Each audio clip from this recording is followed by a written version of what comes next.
Well, kansoke mbanyolo lwaki siwagira Bobi Wine. Siwagira Bobi Wine mwagala n'omutima gwange kubanga yampaako kasente ke mitwalo nkaaga, yampaako embwa, yampaako ebintu mukyalidde tubadde mu compound n'agamba akakamyu mu kaleete ne bakafumba obabi ne twogeranga muntu wa makanga mukwano gwange ddala. Naye wenjawukaganira ne Bobi Wine wali ensonga emu. Katonda bwe yampita, I subject to my God, I bow to the Lord of Israel. Oyo Katonda agamba nze sigaba na kitiibwa kyange. Waliwo ekintu kye bayita people power. People power, amaanyi g'abantu. Ekyo kyokka kye kinjawula ne mwami Ssentamu Kyagulanyi Robert. Kubanga nze sikiriza nti amaanyi g'abantu. Nze mmanyi amaanyi ga Katonda. Katonda alonda, talonda mukulembeze. Omukulembeze asolisitiga abantu ne bwe bufuzi.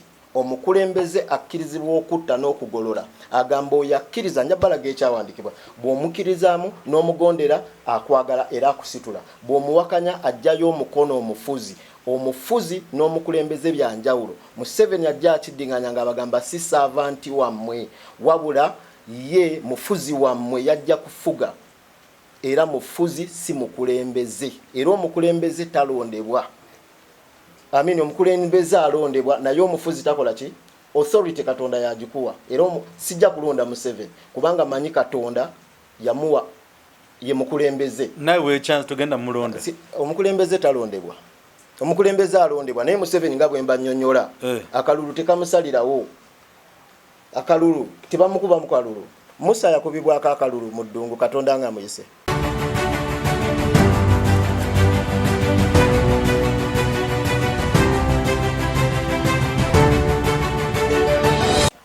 Okay, banafla selection na Uganda tweyanziza okubeera wamu nammwe. Tukyabeebaza okwekumira ku lutimbe lwaffe, tubeebaza okutwagala ate tubeebaliza ddala nti buli omukomo twagala tukoma okubatuusaako biki ebiriwo mu nsi n'ebiri mu kuyindayinda. Naye ate olunaku olwaleero lwanjawulo mu ngeri emu oba endala. Ekisookera ddala nti ennaku ezo eziseeko emabega abamu ku mmwe mubadde mwegomba nnyo okulaba prophet oba nabbi eyalagula n'abalaga nti Catherine kusaasira era kisa kya Mukama kiri awo. Bobi Cool ba Big Eye abamu kumwe mwava mu mbeera naye nga obudde obusinga tugamba ebya Katonda si byakupapira byakugumiikiriza na kulaba ki ekiri mu kutambula mu ggwanga lyaffe. Kakati naffe ne tugamba why tulina okunoonya prophet oyo oba nabbi alagulira Museveni. Nja kiyita Museveni kuba nti bingi tugenda okulaba mu history 77 kyeki Museveni biki yawe yoweri kyeki mu Bible ate ne yawe bintu biri akugamba tubyanjawulo. So tula okalire owulirize zino ensonga gwe mwenyi gw'abasalawo mu kutegeera ku gwenga omuntu, because I will not force you to understand what is going to talk about. Manye by'obunnabbi bizibu akyogerako n'ogamba yali anywedde enjaga ye. Kituufu oba si kituufu? Ne tugamba katumulumbagane makaagi era bwe tututuuse ebuziga nabbi Elkana wabeera. Tulokalire owulirize enemboozi funa kyoyigamu ate osomeseko n'omulala. Mukulu Elkana omukama yebala akwadde obulamu ate ng'okyali mulamu. Ekitiibwa n'ettendo byonna bimuddizibwe nga tetutoddeeko yadde empeke ey'enkana akalidaali. Weewaawo. Kaakati ekikulu kya byonna kye tugezaako okwebuuza nti ensi ogibikulidde amaaso mu kuva mu byawandiikibwa. Ate tulabyeko ne Bobi Wine omu ku abo si kuyuuguumya ngamba kunyeenya banyeenya muti bejiba miyembe jigwa abantu balya. Kakati nga gwe nabbi Bobi Wine omulaba abanabi yamazo batwale bwere. Kitegeeza ki gwe nabbi? Kulo bulungi bw'ensiko jeko mu mask n'eddoboozi bakwetegereze. Mujja kunsonyiwa oba nsaba mukkirize nzijeko mask kubanga byenjogera si byakyama, sirina kutya ate seekweka. Bobi Wine mukwano gwange ddala era twatuula nga tannaba kugenda ku nsonga z'abwa president zaaliko, naye twayogera ku nsonga ebya Katonda bya Katonda n'ebya Kaisali bya Kaisali era twajjayo ekinusu ne twogera ku nsonga eyo bw'oba olina ku kinusu osobola okimpambalaga ensonga eno mukwano gwange nnyo Bobi Wine nine namba y'essimu ndowooza n'ebifaananyi bye mubirabye mu maka gange mu ebiri naye lwaki njawukagana ne Bobi Wine ku nsonga eziriwo mu ggwanga ekinjawula ne Bobi Wine ku nsonga eziriwo mu ggwanga Katonda yampita nali mpitibwa Buyondo Godfrey Frederick Muganzi naye nayita mu mbeera we nali ngenda okufanga bagenda kutemako okugulu kwange okumu nensabirwa omusajja wa Katonda Nabbi Samuel Kakande nanjigiriza okutegeera Katonda wange era nangamba nnoonye Katonda wange oyo mutegeere bwe ndi mutegeera byali nkozesa enseera ewuunya era nzize nembikkulirwa era Katonda nzikiriza nti mu Uganda kubanga Katonda yakingamba nti abalala bamanyi ebiro naye tebamanyi lunaku yambuulira ku nsonga y'omuggalo oguliwo nambuulira ensonga eyeetagisa eggwanga okumusaba ayanukule ng'agamba nti ensi teyamusaba wadde yali agaludde emikono gye okujaaniriza ayanukule essaala zaayo yambuulira ku mbeera eya COVID-19 gwe muyita COVID yambuulira kyemuyita corona naye teyakyogera linnya naye bwakugamba nti nga bw'onoogamba ono ye aheebwa olina atakitegeera nenze bwe nja ne mugamba kitegeeza waweereddwa dda nga bw'owulira erinnya Yesu nsobola okugamba Savior nze ne nkugamba Jesus oba nongamba Jesus ne nkugamba Savior so yambuulira embeera ya corona eri mu Isaiah 65 waliwo omuggalo era okuva COVID lwe yatandika bannaddiini babadde bakootinga ekitabo kya Isaiah ye yalangirira okujja kwa Kristo okwasooka n'okujja kwa Kristo Yesu okwokubiri so Katonda yambuulira COVID nkiddamu bannange Katonda atakubuulira mbeera ya kintu n'atakuwa solution yakyo ebintu bino nagezaako biweereza President Museveni mu buwandiike email nga za PDF ziriko ennaku ez'omwezi nenziweereza media houses ez'enjawulo ku NBS gye ziri kubanga kiwandiko sobola kipolinga out okubakakasa nti mu ebiri ku red paper gye ebiri nagezaako wangi nabiweerezaako Haji Nadduli Gashumba Andrew Mwenda abantu be nalowooza nti bakwano ba President Museveni banaatuusa obubaka bwe nalemererwa nabitandika biweereza Lwaboogo Odrek ku WhatsApp ye era nina obukakafu olaga nti obubaka buno nzize mbweereza President Museveni era nzikiriza abadde abufuna nga tuddayo ku kibuuzo kyo mbadde nsabuddemu okimbuuze buli tuddayo ku Bobi Wine kikyendaba yatutte abaana be ebweru era abantu ne bavaayo ne bakyogerako well kansooke mbanyolo lwaki siwagira Bobi Wine siwagira Bobi Wine mwagala n'omutima gwange kubanga yampaako kasente k'emitwalo 6 yampaako embwa yampaako ebintu mukyalidde tubadde mu compound n'agamba akakamyumu kaleete ne bakafumba awo babi ne twogeranga muntu wa makanga mukwano gwange ddala naye wenjawukaganira ne Bobi Wine wali ensonga emu Katonda bwe yampita I subject to my God I bow to the Lord of Israel oyo Katonda agamba nze sigaba na kitiibwa kyange waliwo ekintu kye bayita people power amaanyi g'abantu ekyo kyokka kyekinjawula ne mwami Sentamu Kyagulanyi Robert kubanga nze sikiriza nti amaanyi g'abantu nze mmanyi amaanyi ga Katonda alonda talonda omukulembeze asolisitinga abantu ne bamugoberera naye obuyinza authority kye bayita obuyinza Kristo Yesu kye bamuquestioninga nga abafarisayo ne Herodians bebaani be balinga bagavana ba Roman Empire era Roman Empire be batta Kristo Yesu era be bamuwayo ne bamutta era Katonda bwe yali addusa Kristo Yesu yali amuddusa Roman Catholic Empire kakati tujja kwetegeza what is Roman Catholic Empire Empire ye ensi eri mu nsendala naye etuuka yetya nga bw'olaba nti NRM erina emirandira gye tuyita NRA ewatali NRM tesobola kubeerawo era nkibabulirako n'ekyamaliro kanti bagambe NRA gye lya Museveni yalitandika Katonda yalimuwa baliyita National Resistance Army what do they resist and NRM National Resistance Movement bweremerera baddayo ne bakozesa ejje Katonda lyabawa kubanga ejje teryegayirira terisaba ejje amaanyi bwe bufuzi omukulembeze akkirizibwa okutta n'okugolola agamba oyo akkiriza njabalaga ekyawandikibwa bw'omukirizaamu n'omugondera akwagala era akusitula bw'omuwakanya ajjayo omukono omufuzi n'omukulembeze byanjawulo Museveni ajja akiddinganya nga abagamba si servanti wammwe wabula ye mufuzi wammwe yajja kufuga era mufuzi si mukulembeze, era omukulembeze talondebwa. Amini omukulembeze alondebwa naye omufuzi takola ki?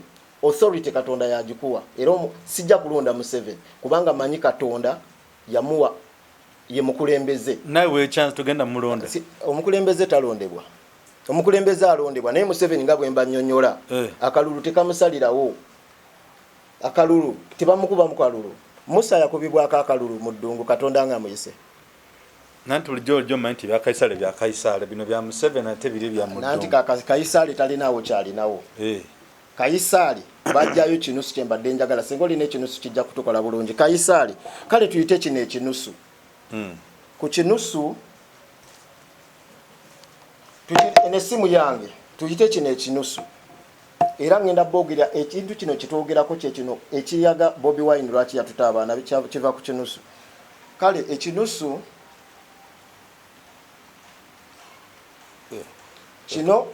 kino tukiyite ekinusu kubanga bwe bagamba Kristo Yesu nga bamukema baali bamukema nga amaze okugamba abantu bawakanye ba Herodians nga bagambye temukkiririza mu Roman Catholic Empire. Yabuulira ku njiri jayogerako Katonda bwe yakola garden n'ateekamu omunaala n'asima ekinnya n'aweereza abantu bannabbi abatume bajje bakime emugabo gwe ne babawakanya ne babakuba n'alyoka ayogera ku jjinja ery'omuwendo eryasuulibwa ebbali. Ba Herodians ne balyoka bategeera nti omusajja ono abadde ajeemesa abantu bano ng'abagamba nti tetuwa musolo, temuwa musolo. Kati kwe kumugamba bamutege ne bamugamba gwatatya era atawa muntu yenna kitiibwa. Kinsonga kijoyogera tuwe Kaisali, should we give to the emperor? Tuwe emperor omusolo oba nedda? N'abagamba mumpe ekinusu. Bwe bamuwa ekinusu n'abagamba mutunule ki ekiri ku kinusu ekyo. Ne bamukola bwe bati nga bwe nkoze nange ekinusu. Kati kino tukiyite ekinusu. Ki ekiri ku kinusu kyolaba? Ndabako face mask n'amaaso. Kuliko omuntu ono ayitibwa ani? Aheebwa. Ono aheebwa. Kati nsobola n'okuteekako erinnya aheebwa. Naye nkutte ki? Simu yange. Kubanga ekinusu Bible tugamba mu kitabo kya Haggai nti all the silver and gold of the world are mine. So yabagamba mumpe ekinusu ekya silver, baleeta kya silver. Nejjukira Katonda amaze okulangirira nti ki? Silver ne zaabu byonna byani? Byange.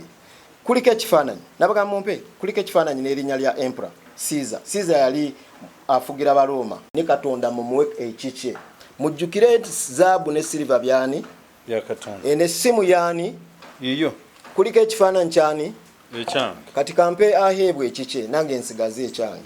Bwe mpa aheebwa ekikye kubanga kino kyaheebwa guno mutindo nkiweereza ku WhatsApp n'enkikanyugirawo banti kanyugira okirabeko nakyo kibalage nti ekifaananyi kyo nkikuwadde ki? Okimpadde.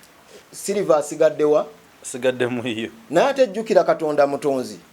Leero Caesar waali ekifaananyi kya Caesar weekiri kubanga Katonda bw'akuggyako ekifaananyi kyo Katonda bwe yali atonda yatondesa kigambo yagamba let there be by word. Era bwe yagamba let there be he created, word creates. Bwe yagamba let there be Caesar appeared. Naye bw'ogamba Caesar appear when you delete Caesar from your body kubanga the body is of God. Omwoyo wa Katonda kati Caesar bw'omusangulawo ne mmala mujjako bwe nti gatalina waatuula kubanga ekifaananyi ekyo kitudde mu ssimu yange. Bwe mmala nkijja mu ssimu yange kiba kidisappearance kiba tekirina mubiri wekyebase. Kitegeeza Caesar teyalina kaalinawo. Buli kintu kyali kya Katonda. Era bwe yabagamba bw'ati bagamba omusajja ono mugezi nnyo. Kubanga bw'owa Caesar ekikye golodi n'asigala kitegeeza Caesar talinaawo. Buli kintu kyani ku nsi teri alinako kintu byonna ebiri ku nsi bya Mukama Katonda yabitonda n'ekigambo kye let there be, let there be, let there be. By his word he can call back anti buli kye natonda kidde okujjako omuntu gwe yafuuwamu omukagwe. So Caesar talinaawo kyalina. So ekintu kye bagamba twebeereremu kya Kaisali. Bwe nali ne Bobi Wine ayi Mukama Katonda singa mbadde n'ekinusu. Bwe nali ne Bobi Wine yateekawo ekinusu bw'ati. Ofunye enusu nsabira ku family enusu bagambe ndagala ekinusu yateeka bwansi bwati essimu Nangamba kubanga nali nsinkanye Sobi ye musajja gwabadde ati ennaku zino mbw ayagala kumutta. Nali ne Jose Chameleone Mayanja. Twali tuva ku mupiira gwa Ssaabasajja Kabaka Ennambowole Busiro bwe yalwana oba ne Buddo ne baagiwangula. Bwe twavaayo twatambula ne Sobi ne tugende wantu ne tutuula. Chameleone nandaga Sobi nangamba Sobi ono omusajja omulabye. Nagamba Sobi ebigambo bino. Nagamba Sobi omulenzi ono mukwano gwange munnange naye tali bulungi. Naye kitaawe mugaggafu naye tetumanyi kikyamukwata. Zaalisanga mukaaga ogw'ekiro. Yalina ekintu kyagala okungamba Chameleone naye nalaba omwoyo we ng'atuula omulundi gumu n'asirika. Nangamba Buyondo Godfrey mukwano gwange. Oli mugagga nnyo naye ekikutte. Waliwo ekikutte ebiro ebyo mu ggulu gye ebiro era enkuba eyagala kutonya. Naye waliwo ekibikutte. Nangamba wa Kaisali ekya Kaisali ne Caesar. Katonda muwe ekikye ne Caesar muwe ekikye. Era bwe twavaawo nagende wa Bobi Wine oluvannyuma. Kifaananyi kye nja okulaga. Ne tutuula ne ngamba Bobi Wine. Chameleone yabadde agenda kunzibira ku kyama nze manyi musabi kubanga Daniel abasabira ku makya bakeera kusaba emisa z'ekikatoliki. Naye yaŋŋambye nti ekinkuumye bwavu Katonda butamuwa kikye na Kaisali kumuwa kikye. Bobi Wine yajjayo ekinusu nangamba oyo Chameleone si mukwano gwo. Bw'aba mukwano gwo yakubuulidde omusawo we gy'ali. Kati bw'aba ddala mukwano gwo akubuulira omusawo we gy'ali. Kubanga tyakubuulidde ekya Katonda omanyi gy'ali naye ekya Kaisali kitegeeza byansi. Najjayo Bobi Wine yajjayo ekinusu. Bw'ajjayo ekinusu Bobi Wine yajjayo ekinusu. Eyo yalinga ennaku z'omwezi 25 Ogwokusatu 2016 nga akalulu k'Abesigye kaakaggwako. Bobi Wine yajjayo ekinusu nangamba mukwano gwange ekinusu kya Kaisali kye kino kye baagamba n'akiteeka ku mmeeza bw'ati. Yakiteeka ku mmeeza bw'ati. Ku mmeeza nga tuli magere ku shedi Kaisali eno ya Katonda. Nangamba kati ndaga Katonda alina kyasobola okukola.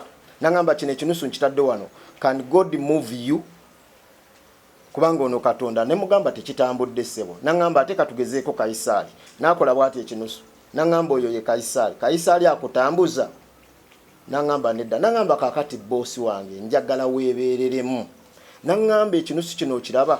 Bakulagako side bili bakulaga eno neno nangamba naye olaba ewatone owali omugongo nangamba we kitaddewo bwe nti kikoze ki ate bwe nkitaddewo bwe nti kikoze ki nangamba naye katukiteekewo ko bwe tuti Bobi Wine yateeka ennusu wansi ennusu eno yagiteeka ku mugongo yagikola bw'ati ennusu neeyiringita teyiringisewo naye bwe yagiteekawo bw'ati wano teyiringise yagiteekawo bw'ati naye bwe yateekawo ennusu bw'ati ku mugongo nangamba wano woolabe wafunda we watambula nangamba situka otambule weebereremu Katonda talina kyakola ne Kaisali talina kyakola. Nangamba era bwe baali baleeta enjiri mu nsi mu Uganda yangamba baleeta Bayibuli n'emmundu wansi. Bw'ogaana okukkiriza ekya Katonda kabaka nga bamwe mundu nga bafufuggaza era nga akuwamba obeere subject ne bw'obeera subject and the king obeera muddu obeera mu buwambi. Nangamba weebereremu. So Kristo Yesu kye yalinga abagamba muwe Kaisali ekikye kati bw'oyawulamu wano oba tokola ki tosigaza n'ebintu byonna bya Katonda. So nze kinjawula ku Bobi Wine kyekyo. Bw'ogenda mu kitabo ebyawandiikibwa bw'ogenda mu kitabo kya John 6 Yokaana 6:63 manyi oli mukkiriza osobola kireme kubeera kyange. Yokaana 6:63 Yokaana 6:63 simanyi obe amaaso gana kuganya okulaba 6:63 onosobola okiraba oba tusome ku ssimu kubanga tukakasa Bayibuli weeri. Yokaana 6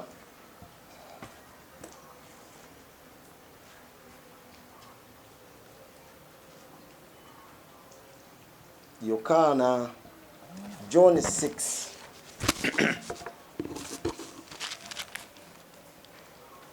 63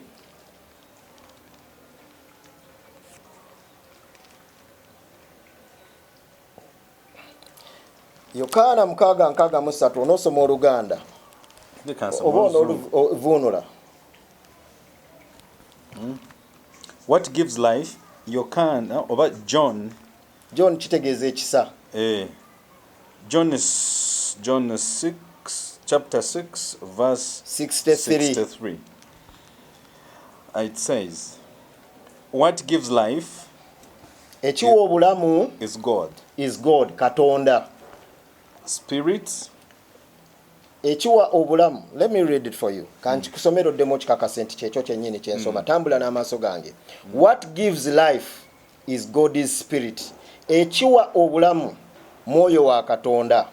Human power is of no use at all. Amaanyi g'omuntu tegalina mugaso gwonna. Human kitegeeza ki? Omuntu oba abantu. It's a singular double word.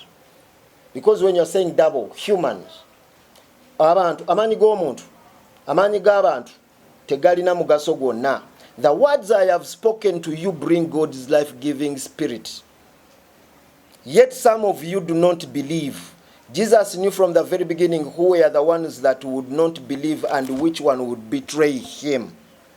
Lwaki Yesu yali akyogera bw'atyo nti amaanyi g'abantu tegalina people power. Katonda bw'akuyita n'akuggyako omwoyo nga bwe yagamba Kayisaali nti oyo mumuyise toba n'amaanyi. Amaanyi ga Katonda. Katonda talonda bakulembeze. Era bwe bamusaba omubaka bwe bagenda ne bagaana Sawulo, bwe bagaana Samwiri abakulembere ng'omulamuzi, kubanga Isirayiri yali terwananga kubakuŋŋaana bukuŋŋaanyi kuteesa ku nsonga zaabwe kutendereza Mukama Katonda. Abafalisitini ne bakankana ne bagamba abo bagezi nnyo kasita beegatta bagenda tukuba. Bwe bakola ekyo, bwe bakola ebintu ebyo, ne bagenda ne bagamba Samwiri nti abaana bo bali enguzi Yoweri ne Abiya, tuwe kabaka tuberenga amawanga amalala, kubanga Isirayiri ye Katonda ye yali kabaka wa Isirayiri, ng'era yalonda Samwiri ng'omulamuzi we. Naye bwe balonda, bwe bamusaba omubaka, era Katonda yagaana, yagamba Samwiri abo abantu balondera omu kabaka. Okulonda kitegeeza tojja wano jawali obawe. Era Sawulo teyava mu lulyo lwa Isirayiri, yamulonda mu katribe akali katamanyiddwa, omuvubuka w'embava ow'effujjo, n'amu appointinga n'amuteekako emikono. Naye Katonda yejjusa Sawulo okufuga eggwanga erya Isirayiri. Katonda talumwa mbeera, Katonda akaaba. Ne Katonda watuukira okwejjusa ng'amanyi nti ono nsobola omuyimiriza wano n'atatuuka wano, naye n'agamba kamuleka atuuka, ate n'amala ne yejjusa. Kyamuluma n'agamba bwe nakkiriza omuvubuka omuto w'embavu yakola bubi. Kiki yagamba? Yamugamba bawe kabaka nga gwe baagala, si gwe gwe bagaanye, yenze gwe bagaanye. Naye babuulire kabaka kyagenda obbakola. Alitwala abaana bwe alibayingiza amagye, kubanga ejje livuddewo, nze mbadde mbakuuma. Abaana baabwe ab'obuwala agenda bakozesa mu bintu byabwe. He is going to take everything away from them and they will cry to me. Naye be bali babeesaliddewo. Era Sawulo yalonda Samwiri yalonda Sawulo n'amubawa, n'alyoka abatulugunya. Katonda n'akaaba amaziga ne yejjusa. So amaanyi gano ge muyita amaanyi g'abantu, ge mujja musaba nti mwagala kabaka wammwe, mwagala mubeerenga abalala. Kabaka tajja, kabaka ajja kulwana ntalo. Ate Katonda akibalaze kuva ku ntandikwa nti ye kabaka yekka. Ekyamulumbisa Falaawo mwe yeenyumiriza, Katonda agamba genda Musa eri Falaawo kabaka eri Isirayiri abonyabonya abantu bange, naye nkusindisa olibeera Katonda ku nsi omusisinkane era okole ebintu bwe bityo, kubanga Katonda yali agala mulaga gwe toli kabaka, nze kabaka. Era Katonda zaalwanisa ba Falaawo. Era Katonda teenyumiriza mu kutonda muntu nti I created people, ekyo kyangu nnyo gyali. Naye Katonda ayagala ekitiibwa n'ettendo lye terigabanwa. Era Katonda agamba abantu nti okumwagala n'okumutegeera ogoberera amateeka gonna. Sooka kukkiriza kimu nti I am the Lord. Najjayo erinnya era alikozesa ku Musa. Kati balikozesa mu courts z'ensi, bakabaka b'ensi balyeyita naye bayita Lord. Katonda akkiriza nti waliyo bukabaka, waliyo ne bukatonda. Naye agambye I am the Lord who brought you out of Egypt. Yenyumiriza mu ekyo nti nze Mukama Katonda wammwe yabanunula e Misiri, ne mbawa justice, ne mbajja mu buddu, kubanga bwe mwaŋŋaana mwabonaabona ne mubonaabona paka bwe nasitula omuntu ajja abanunule. Omuggo Musa gwe yakwatanga agusuule ku ttaka kaali kabonera akalaga nti nalekawo eggwanga lyange. nendivaako. Era Katonda agamba, Bible tugamba, then the children of Israel cried unto their God, and God heard their cries. Katonda n'awulira okukaaba kaabwe. Then God remembered his covenant with Abraham, Isaac and Jacob.